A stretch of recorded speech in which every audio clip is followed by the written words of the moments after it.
ኢንቦክስ ላይ በተደጋጋሚ የሚነሱ ጥያቄዎችን ከሳይንስ አኳያ አጠር አድርጌ ልመልስላችሁ። የመጀመሪያው የሴት ልጅ ግርዛት ነው። የሚደርሱኝ ታሪኮች እንግዲህ በልጅነቴ ተገርዣለሁ፣ ካደግኩ በኋላ ቤተሰብ የመመስረት ወይም ትዳር የመመስረት ፍላጎት የለኝም፣ ምንም አይነት የግንኙነት ስሜት የለኝም፣ እዛ አካባቢ ላይ ድርቀት ያጋጥመኛል፣ በግንኙነት ወቅት ከፍተኛ ህመም አለብኝ። ታዲያ ይሄ ከግርዛት ጋር ይገናኛል ወይ የሚሉ ነው።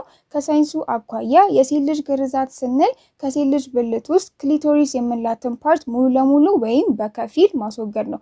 ታዲያ ይሄ ቦታ በጣም ብዙ በሺዎች የሚቆጠሩ ነርቭ ኢንዲንግ ይይዛል። ታዲያ ይሄ ክሊቶሪስ በደም ስሜት እንዲኖራት የሚረዳ ነው ማለት ነው። ይሄ በከፊል ወይም ሙሉ ለሙሉ ከተወገደ ስንፈተ ወሲብ ያጋጥመታል፣ ህመም ይሰማታል፣ እንዲሁም የተለያዩ የስነ ልቦና ጫናዎች ይደርሱባታል ማለት ነው።